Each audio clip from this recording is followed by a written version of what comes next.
Hey guys, it is Mike with Come the Night. Welcome back to Mike the Music Snob Top 10. Today is my top 10 underrated artists. Now, a number of these artists already have a significant amount of notoriety. What I am grading this by is bands that I think deserve more than they already have. A band is graded higher if I think that they deserve more notoriety than they currently have. If there are bands that you think are underrated, go ahead and let me know in the comments below. Let's jump into it. Number 10. Jeff Buckley already has a lot of acclaim. I don't think it's quite enough, honestly. He is fairly unknown to a lot of people that I've talked to in the metal and prog scene, and even in a decent amount of the rock scene. His writing is a fusion of rock, folk, grunge, some old school psychedelic, a really good pure fusion. He has some beautiful, unconventional chord progressions. His voice is not only one of a kind, it is awesome. There's a number of people that say this, but personally, I think he is an under-recognized genius, or I should say, was an under-recognized genius. I think he could have been a much larger influence on 90s music had he not left us. People mostly know him for his cover of Hallelujah by Leonard Cohen. That's my least favorite thing that he has done. Number 9. If an oddly satisfying compilation video could be expressed through song, it would spit out Snarky Puppy. A very beautiful, pure fusion of R&B, jazz, and rock. This is a large ensemble comprised of some of the most talented musicians out there. They have a rotating lineup led by bassist and composer Michael League. Their music is punctuated with intense rhythmic accents, but with very accessible harmonic content. The saddest part about this band is they are relatively notable, but mostly only by musicians. It's kind of like musicians' best kept secret is that this band is amazing. It sucks because this would be a very easy intro into jazz for a lot of people who are not initiated in that sound. It's exciting enough to hold your attention, but down to earth enough to be relatable. Number 8.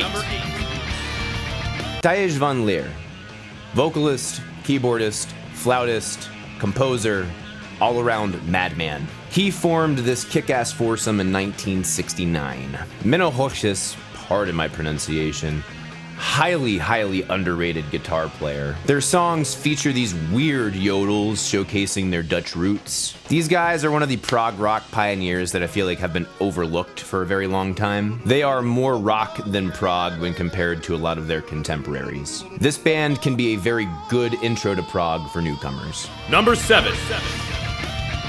I have already talked about Thank You Scientist on my top 10 favorite artists list. If you guys want to check that out and hear more about them, click this link up here. This band is incredible. I cannot sing enough praises about them. For as accessible as their sound is, they should definitely be more popular. Number 6.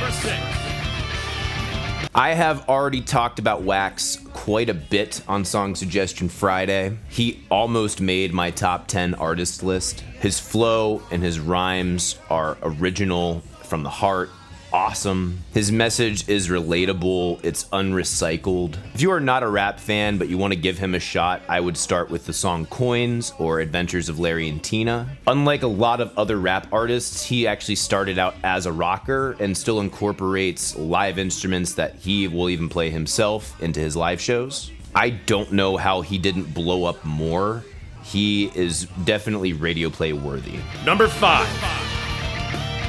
Plini is one of the best of the new generation of virtuosos. His style combines blues, jazz, gent, and, of all things, Steve Vai. There is a very recognizable Steve Vai influence in his music. His chord colors are absolutely beautiful, melodic phrasing and articulation that will touch your soul. In addition to all of that, he is an excellent composer. He is one of the next guitar heroes. Number 4.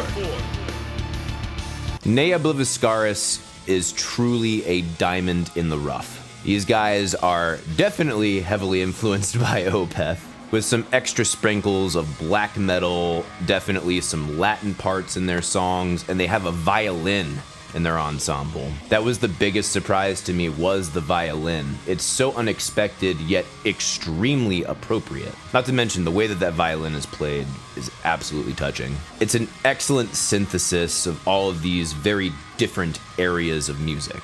They build an excellent soundscape, pushing the boundaries of prog and metal and rock in the right direction. Number 3. Alanna Royale is one of our local bands here in Nashville.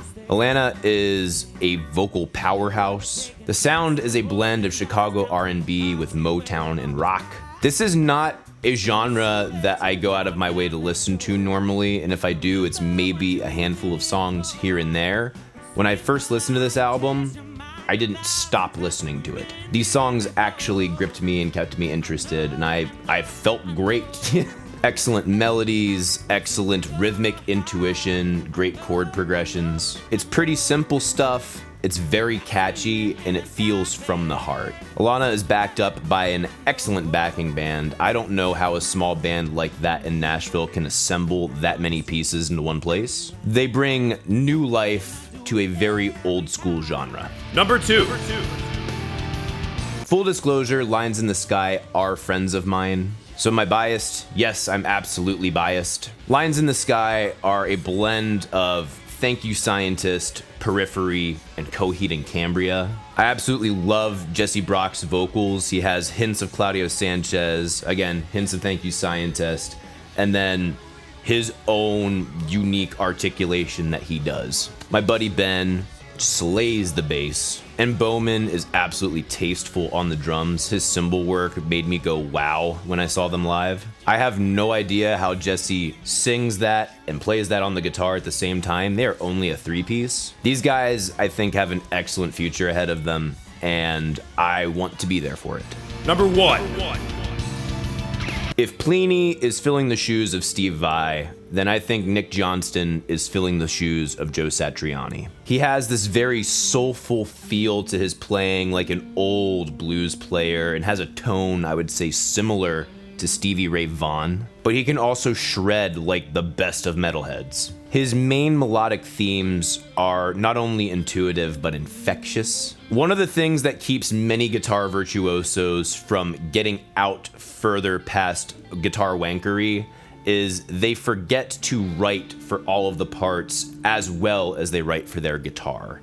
Nick Johnston did not overlook that. Yes, guitar is the focus of the piece, but every instrument had an important role in building that mood to bring to fruition the whole greatness of that guitar part. His writing is absolutely excellent. His production is fantastic. This guy is truly incredible. All right, those are my top 10 underrated artists. Did I miss anyone? I guarantee I did, but I would love to know your thoughts down below. If you like this video, if you like what I do on this channel, please support me on Patreon. Patreon is the only way I can keep YouTube my job. And you can also follow me on Instagram, Twitter, and Facebook at Become the Night. Thank you guys so much for watching. See you in the next video. Rock on! Oh, oh, oh. I think I'm in love again. Oh, whoa. She gives me my medicine and we was meant to be. She works at the dispensary and every time I see her, she gets me oh so high.